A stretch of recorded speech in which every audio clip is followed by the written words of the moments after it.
మీరందరూ నిజం తెలుసుకోవడానికి DNA టెస్టులు చేయించబోతున్నారని నా మనిషి నాకు చెప్పాడు. నేను వార్డు బాయ్కి డబ్బులిచ్చి కార్తీక్ రిపోర్ట్ను మార్పించాను. నీకు మానవత్వమే లేదా? నువ్వు కనీసం కూతురు గురించి కూడా ఆలోచించలేదా? లేదు, నేను చేసిన తప్పుకి నా కుటుంబంలో వాళ్ళ శిక్ష అనుభవించడం నాకు ఎంత మాత్రం ఇష్టం లేదు. నాకు 2 పిల్లలున్నారు, వాళ్ళకేం చెప్పును?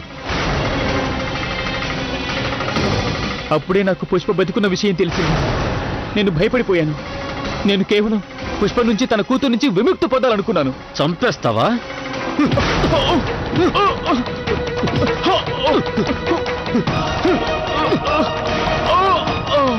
కార్తీక్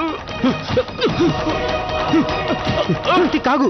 కార్తీక్ కాగు. ఉన్నయ్యా, చంపేస్తాను వీడిని.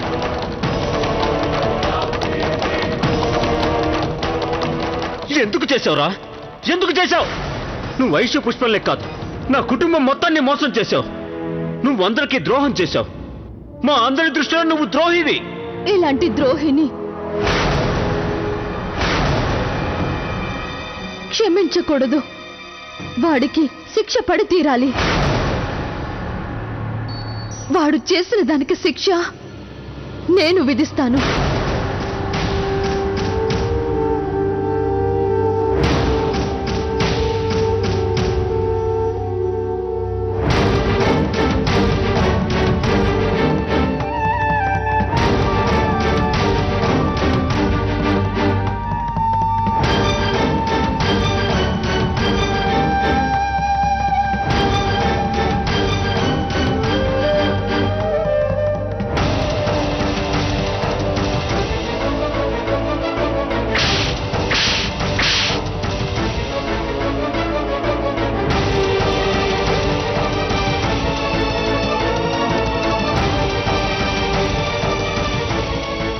నువ్వేం చేసావో నీకు తెలుసా? నాతో పాటు మా అమ్మ, నా కూతురు జీవితాలను కూడా సర్వనాశనం చేశావు నువ్వు. ఇంతకాలం నన్ను చూసి నేనే సిగ్గుపడేదాన్ని. నా కూతురు ఎదురుగా నిలబడి ప్రశ్నిస్తే తనకి సమాధానం చెప్పలేకపోయాను. నేను పడ్డ కష్టాలకి, ఇంతకాలం మేము అనుభవించిన బాధలకి కారణం నువ్వే. అది చాలదన్నట్టు నువ్వు లవ్లీ కార్తీక్ల జీవితాలను కూడా నాశనం చేయాలనుకున్నావా? కార్తీక్ మీద ఇంత నింద మోపడానికి ముందు నీ ఆత్మ నిన్ను ఒక్కసారి కూడా ప్రశ్నించలేదా? పుష్ప, పుష్ప, ఏమైందమ్మా నీకు?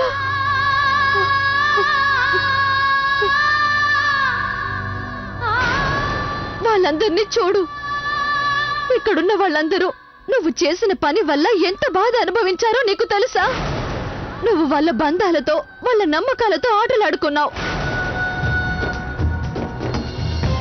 అయినా నీకెలా అర్థమవుతుంది? ఇతరులు పడే బాధ గురించి నీకేం తెలుస్తుంది? నువ్వు అసలు మనిషివి కాదు, పశువ్వి. ఇప్పుడు నా కూతురు ఐషు నీ రక్తం పంచుకు పుట్టిందని తెలిసి అసహ్యం వేస్తుంది. సార్, వీడిని తీసుకెళ్ళండి. వీడు చేసిన పనికి ఎలాంటి శిక్ష విధించాలంటే అది విన్న ఎవరు కూడా ఇలాంటి పని చేయడానికి ధైర్యం చేయకూడదు. వీడు చేసిన పనికి శిక్ష పడుతుంది. నా మాట నమ్మమ్మా. వీడికి సహాయం చేసిన వార్డు బాయ్ గాడే వీడికి వ్యతిరేకంగా సాక్ష్యం చెప్తాడు. పోతరా.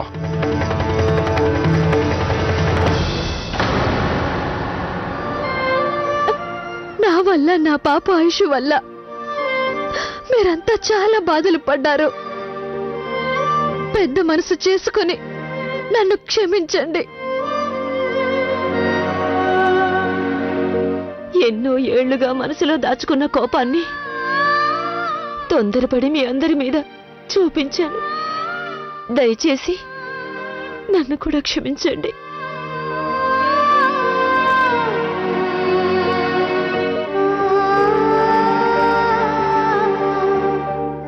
Lovely, I'm sorry.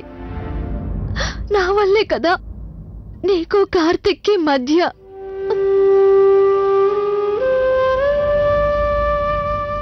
పుష్ప, నువ్వు నాకు చెప్పాల్సిన అవసరం ఏం లేదు. నీ బాధతో పోలిస్తే మా బాధ అంత ఎక్కువేం కాదు పుష్ప.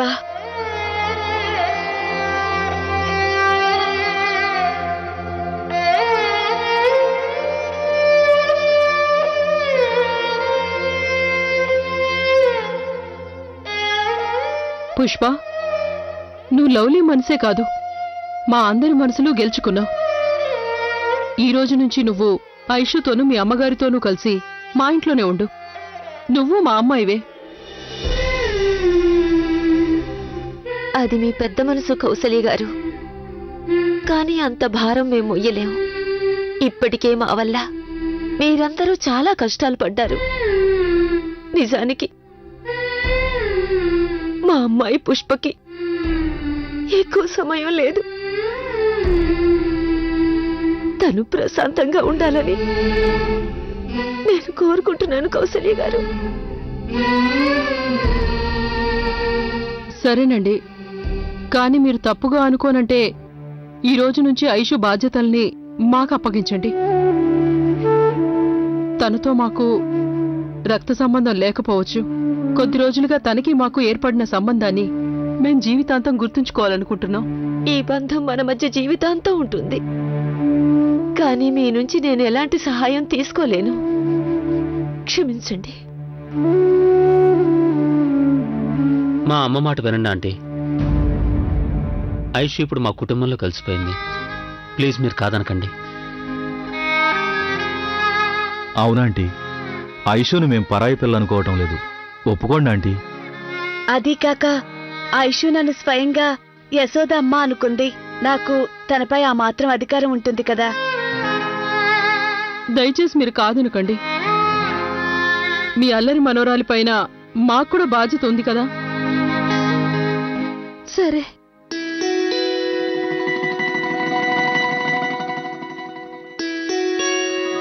మీరు చేసిన సహాయానికి మేం జీవితాంతం రుణపడి ఉంటాం. మీరు నన్ను కలవడానికి వస్తారు కదా లవ్లీ ఆంటీ? వస్తానమ్మా, నేను నిన్ను కలవడానికి తప్పకుండా వస్తాను. నీకు నాతో మాట్లాడాలనిపిస్తే వెంటనే ఫోన్ చేయి. ఉం?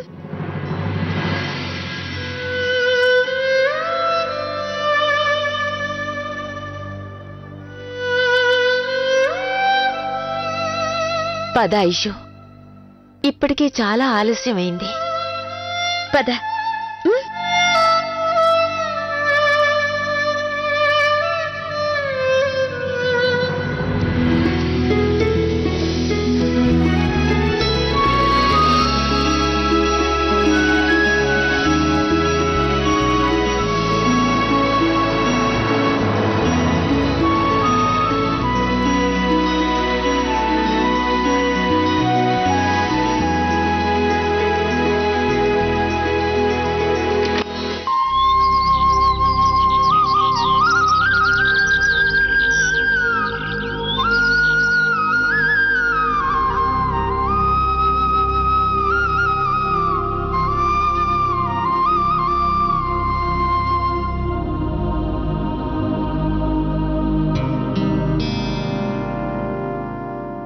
అరే వా, సువాసన అదిరిపోతుంది.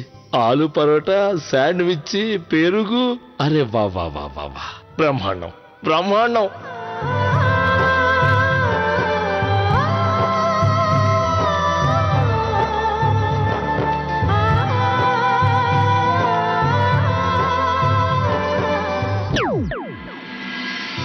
ఇంతకీ ఈ శివ కార్తిక్లు ఎక్కడా? 8 అయింది, టిఫిన్ చేసే టైం దాటిపోతుంది, ఇంతవరకు రాలేదు. సారీ అమ్మా, జాగింగ్ లో కొంచెం లేట్ అయింది, అందుకే ఇక్కడికి రావడం కూడా లేట్ అయింది. పర్వాలేదు, కానీ ఏ పనైనా టైం ప్రకారం చేయడం మంచిది కదా. అవునమ్మా. చేస్తాడులే. అరే పాపం, వాళ్ళని ముందు టిఫిన్ చేయి నువ్వు.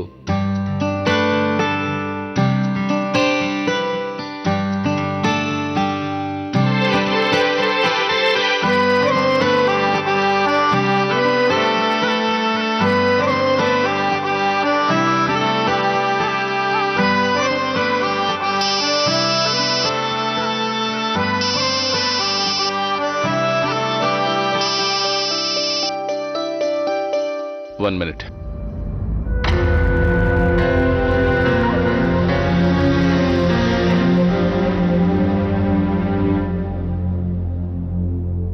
అమ్మా, ఇంపార్టెంట్ కాల్ వచ్చింది, నేను ఎప్పుడే వస్తాను. టిఫిన్ చేసి వెళ్ళండి.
మీకు రిజిస్టర్ పోస్ట్ వచ్చింది. రిజిస్టర్ పోస్ట్ నాకు. ఆహా.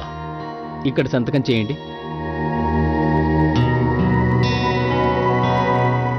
ఇదిగో. Thank you.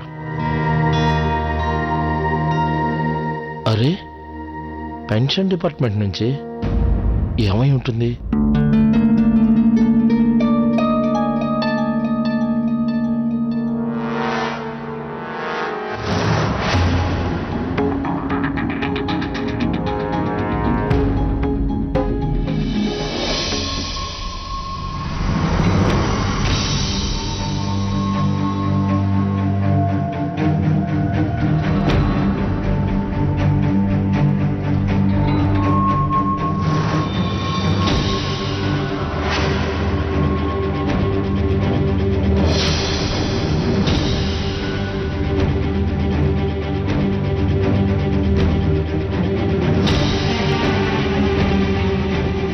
అన్నయ్య గారు, ఏంటిదంతా?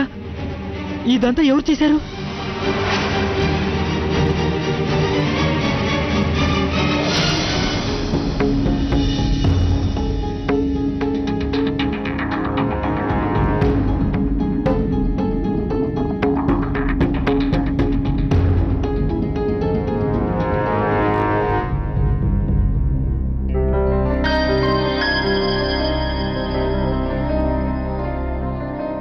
ఏమైందండి?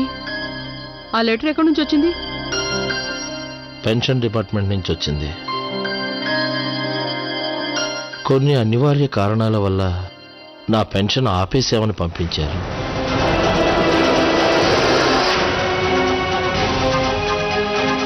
అమ్మా, నాన్న, షాపులో దొంగలు పడ్డారు. ఏంటి?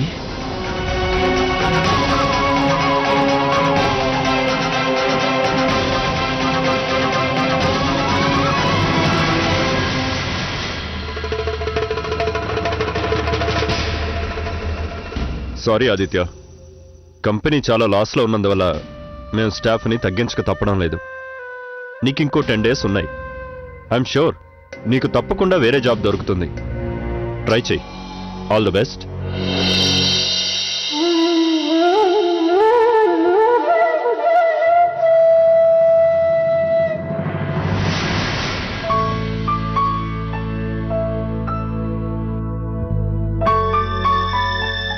లక్కీ, చదువుకుంటున్నావా? నేను హోంవర్క్ కంప్లీట్ చేస్తున్నాను. కాసేపట్లో ట్యూషన్ కి వెళ్ళాలి కదా. అవును కదా, నేను మర్చిపోయాను. 5 గంటలకు నువ్వు ట్యూషన్ కి వెళ్ళాలి. త్వరగా రాసుకో. కానీ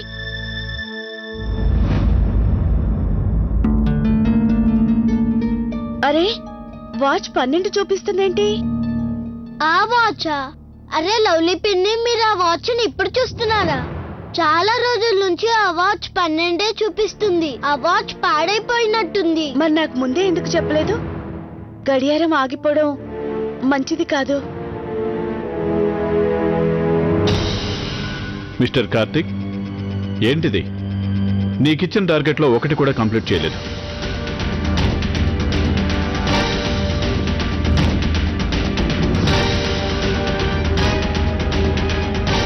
ఈ మంత్లో గనక నా టార్గెట్ని కంప్లీట్ చేయలేకపోయావంటే నెక్స్ట్ మంత్లో నువ్వు కొత్త జాబ్ను వెతుక్కోవాల్సి వస్తుంది, గుర్తుపెట్టుకో.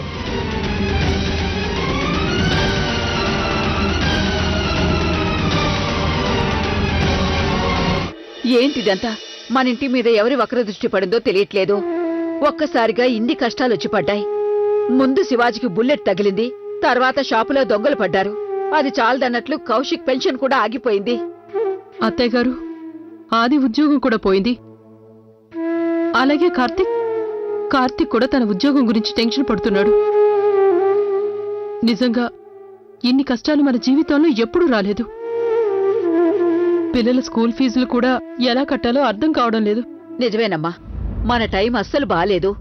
అయ్యో అమ్మా, నువ్వు మీ కోడలు కలిసి ఎందుకు నన్ను కంగారు పెడుతున్నారు? జీవితం అన్న తర్వాత మంచి సమయం ఉంటుంది, అలాగే బ్యాడ్ టైము ఉంటుంది, అవునా కదా? అయినా నేను ఉన్నాను కదా అమ్మా. అయినా మీకు నాలాంటి ప్రయోజకుడైన మంచి కొడుకుండగా నువ్వు కంగారు పడాల్సిన అవసరం ఏమీ లేదు. అది నాకు తెలుసు బాబు.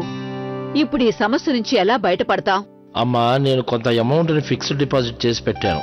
అలాగే ఊర్లో మన పొలాలతో పాటు నేను కొన్ని ఫ్లాట్స్ కూడా కొనిపెట్టాను. అవి ఈ రోజు ఉపయోగపడతాయి. మరీ అంత అవసరం అనుకుంటే ఒక ఎఫ్డి డ్రా చేస్తాము, ఒక ఫ్లాట్ అమ్ముకుంటాము, పని అయిపోతుంది కదా. మరి ఇంకేంటి?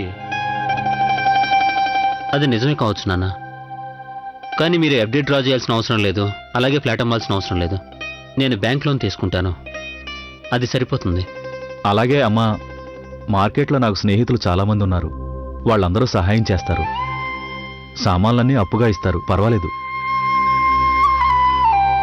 కౌసల్య, చూసావు కదా, మన ఇంట్లో ఉన్న 6 60 మందితో సమానం.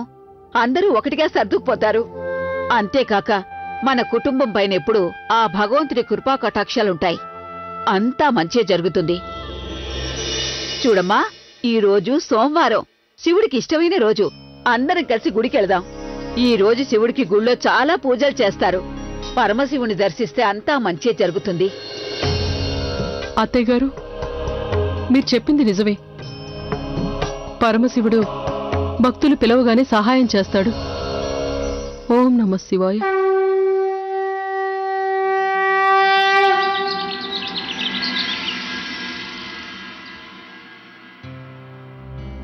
అమ్మా, అది ఒక ఏమైంది ఉమేష్?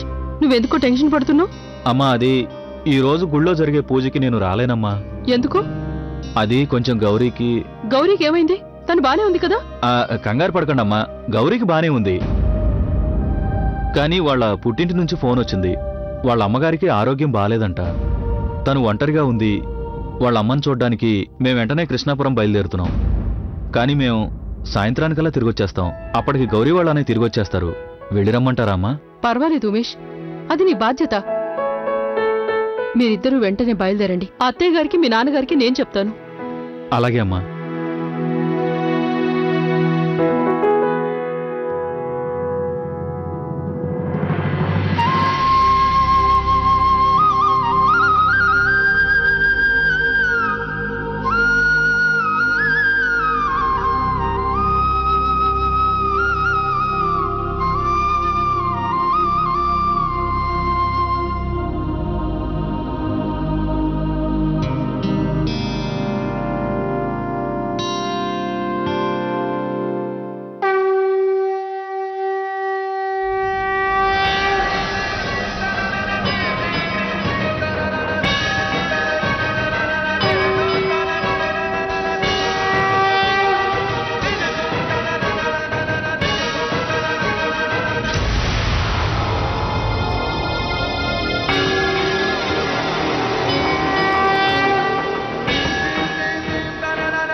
పరమేశ్వర, ఇలాగే ఎప్పుడు మా కుటుంబంపై నీ చల్లని దృష్టి ఉంచు తండ్రి.